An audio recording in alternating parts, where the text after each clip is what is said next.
Hey, what's up everybody? This is Austin Haynes with the Waking Justice Project, and this is your daily wake-up call. Here's what the Corporatocracy is up to today, October 14th, 2019.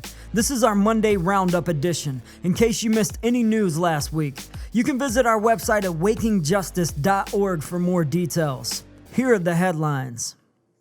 Last Friday, we covered breaking news about the escalating revolution in Ecuador.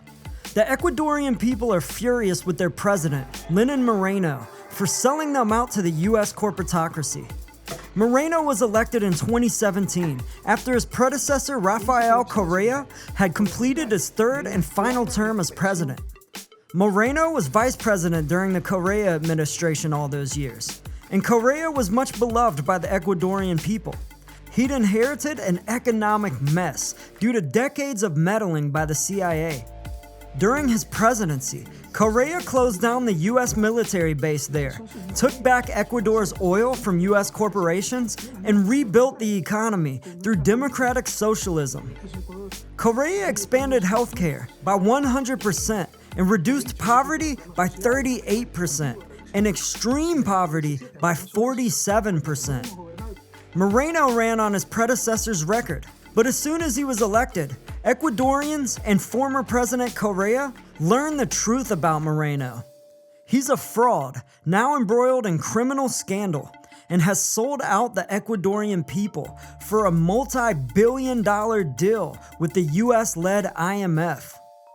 Former President Correa has denounced President Moreno as a wolf in sheep's clothing, and the Ecuadorian people have taken to the streets in massive numbers. Moreno has fled the capital city, but refuses to step down. As we explained, what the CIA has done in Ecuador is pretty much exactly what happened in the Philippines and Ukraine. We'll keep you posted as the situation develops there. Last Thursday, we talked about the Avett Brothers' new album that's causing a stir among critics. The album provides some rare perspectives on tough issues such as toxic masculinity, irresponsible gun use, climate change, and slavery in America. For example, we explored their new song, We Americans, which looks at America's history of colonialism and slavery. What's rare about their take on those issues is that the song compares our silent complicity to those historical issues to the beneficial complicity of we Americans to modern-day colonialism and slavery. Specifically, they compare blood in the soil with the cotton and tobacco of early America to the blood on the table with the coffee and sugar of America today.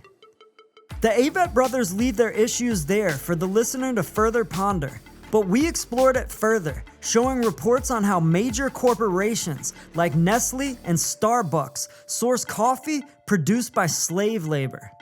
And we showed how corporations like Hershey's, Nestle, and Mars Inc. have knowingly and willingly sourced ingredients from farms that use child trafficking and child slave labor to produce the popular candies that American children enjoy. The songs are quite beautiful actually, but obviously haunting. And bold too. It's one thing to talk about the sins of the past, that's easy. But to hold up a mirror to our current sins was a real risk, and we commend them for doing it. Well done, dear brothers. Last Wednesday, for our new weekly series, Whistleblower Wednesdays, we explored the Powell Memo, written by Supreme Court Justice Lewis Powell back in the early 1970s. It was a letter addressed to the US Chamber of Commerce, which is a right-wing think tank for corporate elites. It was basically a call to arms for corporations to adopt, quote, guerrilla warfare to stop the rise of the progressive left. Powell seemed especially concerned about anti-war liberal whites coalescing with blacks fighting for civil rights reforms. He laid out a comprehensive plan for how corporations should infiltrate all sectors of democratic society to protect their profit system from the assault by the new left. As top scholars Noam Chomsky, Chris Hedges, and others agree, Powell's plan was largely adopted by corporate elites over the past 40 plus years.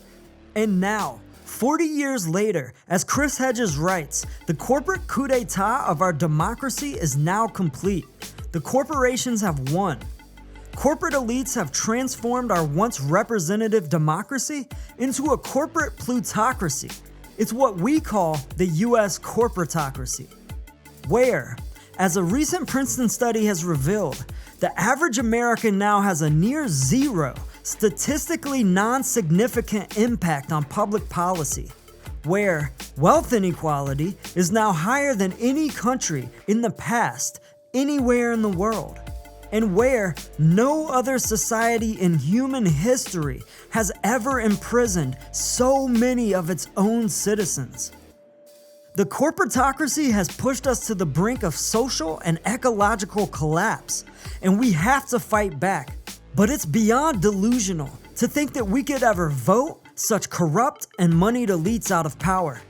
In a corporate plutocracy, the best and only real power we have is mass organized boycott. As we discussed in our podcast last Tuesday, the corporatocracy sows hate and bigotry to keep us divided against each other and against our own collective self-interest. We explored the example of the Chick-fil-A Corporation, which pushes prejudice against LGBTQ folks, and how their business model has doubled their revenues. And it's because those of us across all sectors of global justice who care about our LGBTQ sisters and brothers are not rolling up our sleeves and creating a collaborative, winnable strategy to shut that shit down. We could. Deep down, you know we could. But why don't we? What's holding us back? If you want to learn more about how all of us in the work of global justice can join together and force this corporatocracy to the people's bargaining table to end all of this oppression, corruption, and destruction, and to save our planet, please go to our website at wakingjustice.org. Check out our About page, listen to our first podcast, and consider getting more involved. You can fill out the Join Us form at the top right of the webpage, or you can email us at info@wakingjustice.org for more information. We'd love to hear from you. We're running out of time, y'all. Join us. Peace. You must be involved in the struggle for freedom and justice. If it's my love,